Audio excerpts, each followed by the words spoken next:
Easter ഒരു pagan ആഘോഷമാണോ? ഈ വിഷയത്തിൽ നമ്മൾ ചെയ്യുന്ന രണ്ടാമത്തെ വീഡിയോ ആണിത്. ഈസ്റ്റർ എന്നത് ഇഷ്താർ ദേവതയുടെ തിരുനാളാണ് എന്ന് പറഞ്ഞു നടക്കുന്നവർക്കുള്ള മറുപടിയാണ് കഴിഞ്ഞ വീഡിയോയിൽ നമ്മൾ കണ്ടത്.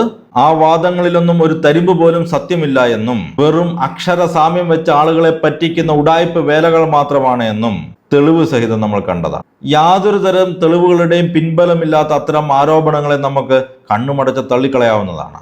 എന്നാൽ പച്ചക്കള്ളമാണെങ്കിലും സത്യത്തിന്റെ ചെറു കണികകളുള്ള ചില ആരോപണങ്ങളെ അത്ര എളുപ്പത്തിൽ നമുക്ക് ഡീബങ്ക് ചെയ്യാൻ പറ്റില്ല.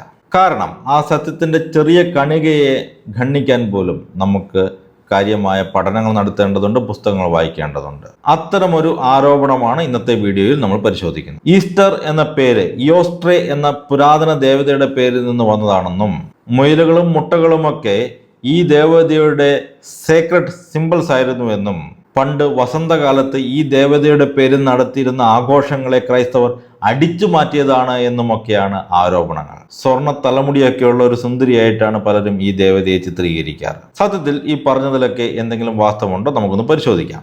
ഈ ആരോപണങ്ങളിലൊക്കെ എന്തെങ്കിലുമൊക്കെ കഴമ്പുണ്ടോ എന്നുള്ളത് പോയിട്ട് ഈ ഇയോസ്ട്രേ എന്ന ദേവതയെക്കുറിച്ച് പോലും ചരിത്രപരമായിട്ട് ഒരു തെളിവുമില്ല. മാത്രമല്ല, ഈ ദേവതയെക്കുറിച്ച് നമുക്കൊന്നും അറിയത്തുമില്ല. ഈ ദേവതയെക്കുറിച്ച് ഒരു ഇൻഫർമേഷനും ഇല്ല എന്നുള്ളതാണ് യാഥാർത്ഥ്യം. ആരാണ് ഈ ദേവത? ആരൊക്കെയാണ് ഇവർ ആരാധിച്ചിരുന്നത്? എപ്പോൾ, ഏത് കാലഘട്ടത്തിൽ, എങ്ങനെയാണ് ആരാധിച്ചിരുന്നത്? ഇതൊന്നും നമുക്കറിയത്തില്ല. ചുരുക്കി പറഞ്ഞാൽ വെറും ഒരു കെട്ടുകഥ എന്നതിനപ്പുറത്തേക്ക് ഈ ഇത്തരം ആരോപണങ്ങളിൽ യാതൊരു കഴമ്പുമില്ല. പക്ഷേ ഞാൻ നേരത്തെ പറഞ്ഞതുപോലെ സത്യത്തിന്റെ ചെറിയൊരു കണിക ഇവിടെ ഉണ്ട്. എന്താണ് ആ സത്യത്തിന്റെ കണിക? 7-ാം നൂറ്റാണ്ടിൽ ഇംഗ്ലണ്ടിൽ ജീവിച്ചിരുന്ന പ്രശസ്ത പണ്ഡിതനും കത്തോലിക്ക പുരോഹിതനും ചരിത്രകാരനുമായിരുന്ന venerable Bede the reckoning of time എന്ന തന്റെ പുസ്തകത്തിൽ ഈസ്റ്ററിന്റെ യഥാർത്ഥ തീയതി കണക്ക് കൂട്ടാൻ പരിശ്രമിക്കുന്നുണ്ട്. യേശു മരിച്ചത് ജൂലിയൻ കലണ്ടറിലെ ഏത് ദിവസമാണ് എന്ന് കണ്ടെത്താനായിരുന്നു അദ്ദേഹത്തിന്റെ പരിശ്രമം. യഹൂദരുടെ ലൂണി സോളാർ കലണ്ടറിലെ നിസാൻ മാസം 15-ാം തീയതി നടന്ന ഒരു സംഭവം നൂറ്റാണ്ടുകൾക്ക് ശേഷം മറ്റൊരു കലണ്ടറിലേക്ക് മാപ്പ് ചെയ്യുന്നതിന്റെ യുക്തിരാഹിത്യത്തെക്കുറിച്ച് ഞാൻ പ്രത്യേകിച്ച് പറയേണ്ട കാര്യമില്ല. ഏതായാലും ഈ ഗവേഷണക്കിടയിൽ അദ്ദേഹം അന്ന് അവിടെ നിലവിലുണ്ടായിരുന്ന ആംഗ്ലോ സാക്സൺസ് കലണ്ടറിനെ കുറിച്ച് പരാമർശിക്കുന്നുണ്ട്. ആ കലണ്ടറിലെ മാസങ്ങളെ ജൂലിയൻ കലണ്ടറിലെ മാസങ്ങളുമായിട്ട് അദ്ദേഹം താരതമ്യം ചെയ്യുന്നു. ഓരോ മാസങ്ങളുടെയും പേരും ഉദ്ഭവവും വിവരിക്കുന്നതിന്റെ കൂട്ടത്തില് പശുക്കളെ 3 നേരം കറക്കുന്ന മാസമാണ് ട്രൈ മിൽക്കി മൊണാത്ത് എന്നൊക്കെ അദ്ദേഹം പറയുന്നുണ്ട്. അതിന്റെ കൂടെയാണ് ഇയോസ്ട്രേ എന്ന ഒരു ദേവതയുടെ പേരിൽ അറിയപ്പെട്ടിരുന്ന ഈസ്റ്റർ മന്ത് എന്നൊരു മാസത്തെക്കുറിച്ച് അദ്ദേഹം പറയുന്നത്.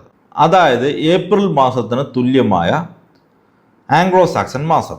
പണ്ടെപ്പോഴോ ആ മാസത്തിൽ ഇയോസ്ട്രേ ദേവതയുടെ തിരുനാൾ ആഘോഷിച്ചിരുന്നെന്നും ഇന്ന് ആ മാസത്തെ പാസ്കൽ മന്ത് എന്നാണ് വിളിക്കുന്നതെന്നും ഈസ്റ്റർ മന്തിൽ ആഘോഷിക്കുന്നതുകൊണ്ടാണ് ഉയർപ്പ് തിരുനാളിന് ഈസ്റ്റർ എന്ന പേര് വന്നതെന്നും ഒക്കെ അദ്ദേഹം പറയുന്നുണ്ട്. എന്നാൽ ഇയോസ്ട്രേ എന്ന് പറഞ്ഞ ഈ ദേവതയെക്കുറിച്ച് നമുക്ക് എന്തറിയാം?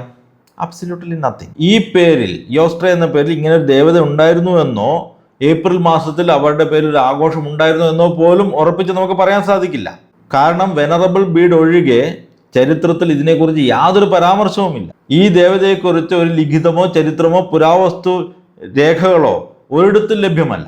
ആംഗ്ലോ സാക്സൺസ് ഇങ്ങനെ ഒരു ദേവതയെ ആരാധിച്ചിരുന്നു എന്നതിന് യാതൊരു ആർക്കിയോളജിക്കൽ എവിഡൻസും ഇല്ല. ഈ ദേവതയെ കാണാൻ എങ്ങനെ ഇരിക്കുമെന്ന് പോലും ആർക്കും അറിയില്ല. എന്നാൽ ഇങ്ങനെ ഒരു ചിത്രം പ്രചരിക്കുന്നുണ്ട്. പക്ഷേ ഈ ചിത്രത്തിൽ കാണുന്ന പ്യോ ഇമാജിനേഷൻ മാത്രമാണ്. ഇത് പിന്നീട് ഒസ്റ്റാര എന്ന പേരിൽ ആരോ വരച്ചുണ്ടാക്കിയതാണ് 19-ാം നൂറ്റാണ്ടിലോ 18-ാം നൂറ്റാണ്ടിലോ മറ്റോ. മുയലുകളും മുട്ടകളും ഈ ദേവതയുടെ സേക്രഡ് സിംബൽസ് ആണെന്നും ഈ ദേവത സ്വർണ്ണമുടിയുള്ള ഏതോ സുന്ദരിയാണെന്നും ഒക്കെയുള്ള വാദങ്ങൾ പച്ചക്കള്ളമാണ്. മുയലുകളും മുട്ടകളും ഒക്കെ പൊതുവെ പ്രത്യുൽപാദനത്തിന്റെയും ജീവന്റെയൊക്കെ പ്രതീകമാണെന്നുള്ള സത്യമാണ്.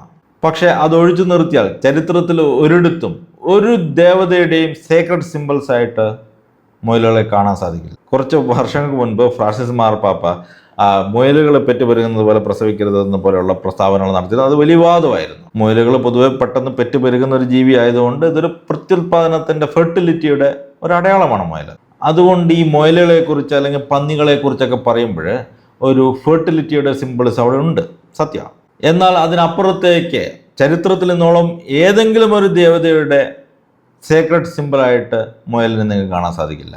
അങ്ങനെ ഏതെങ്കിലും ഒരു ദേവതയുടെ സേക്രഡ് സിമ്പിളായിട്ട് അങ്ങനെ ഒരു ചിത്രം നിങ്ങൾക്ക് കൊണ്ടുവരാൻ സാധിക്കുമെങ്കിൽ വെല്ലുവിളിക്കാണ്.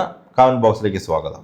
ഏതായാലും ഈസ്റ്റർ മുയലുകളെക്കുറിച്ചും മുട്ടയെക്കുറിച്ചും ഒക്കെ സെപ്പറേറ്റ് വീഡിയോസ് വേറെ ഉണ്ട്. കൂടുതൽ ഡീറ്റെയിൽ ആയിട്ട് അതിൽ കാണാം. നമ്മൾ കണ്ടു കഴിഞ്ഞു വെനറബിൾ ബീഡിന്റെ ഈ ഒരു ഒറ്റ പാരഗ്രാഫിനപ്പുറത്തേക്ക് ഇയോസ്ട്രേ എന്ന പേരിലുള്ള ഒരു ദേവതയെക്കുറിച്ച് ഒരു പരാമർശം പോലും ലോകത്തെവിടെയും ചരിത്രത്തിലെവിടെയും ഇല്ല. ഈ വെനറബിൾ ബീഡ് പോലും സംസാരിക്കുന്നത് നേരിട്ടുള്ള അറിവിൽ നിന്നല്ല. കാരണം അദ്ദേഹത്തിന്റെ കാലഘട്ടത്തിൽ ഇങ്ങനെ ഒരു ആഘോഷമേ ഇല്ലായിരുന്നു. പണ്ടെപ്പോഴോ ഈസ്റ്റർ എന്നുള്ള പേരിൽ ഒരു ദേവതയുടെ പേരിൽ ഒരു ആഘോഷം നടന്നിരുന്നു എന്നുള്ള ഏതോ ഒരു കേട്ടറിവിന്റെ പേരിലോ അല്ലെങ്കിൽ സ്വന്തം ഭാവനാവിലാസങ്ങളുടെ പേരിലോ അതായിരിക്കാം അദ്ദേഹം ഇങ്ങനെയൊക്കെ എഴുതിയത്. മാത്രമല്ല ക്രൈസ്തവർ ഈ ദേവതയുടെ ആഘോഷം കോപ്പി അടിച്ചതാണെന്ന് അദ്ദേഹം പോലും പറയുന്നില്ല. ഏപ്രിൽ മാസത്തിന് തത്തുല്യമായ ആംഗ്ലോ സാക്സൺ മാസമായ ഈസ്റ്റർ മന്തിന്റെ പേരിൽ നിന്നാണ് ആ മാസത്തിൽ ആഘോഷിച്ചതുകൊണ്ടാണ് ഉയർപ്പ് തിരുനാളിന് ഇംഗ്ലീഷിൽ ഈസ്റ്റർ എന്ന പേര് ലഭ്യമായത് എന്ന് മാത്രമാണ് ഇദ്ദേഹത്തിന്റെ എഴുത്തുകളിൽ നിന്ന് നമുക്ക് മനസ്സിലാക്കാൻ സാധിക്കുക. ശ്രദ്ധിക്കുക, ഇംഗ്ലീഷ് ഭാഷയിൽ മാത്രമാണ് നമ്മൾ ഈ ഉയർപ്പ് തിരുനാളിനെ ഈസ്റ്റർ എന്ന് വിളിക്കുന്നത്. ജർമ്മൻ ഭാഷയിൽ ഓസ്റ്റർ എന്ന് വിളിക്കും. മറ്റ് ഭാഷകളിൽ പ്രധാനമായും പാസ്ക എന്നാണ് അറിയപ്പെടുന്നത്. ഈ ഇംഗ്ലീഷ് ഭാഷ തന്നെ രൂപപ്പെടുന്നത് 6-7 നൂറ്റാണ്ടുകളിലാണ്. എന്നാൽ വ്യക്തമായ തെളിവുകളുണ്ട്. 1-ാം നൂറ്റാണ്ട് മുതൽ തന്നെ ക്രൈസ്തവർ ഉയർപ്പ് തിരുനാൾ ആഘോഷിച്ചു. ഇതിനെക്കുറിച്ച് ഡീറ്റെയിൽഡ് ആയിട്ടുള്ള വീഡിയോ വേറെയുണ്ട്.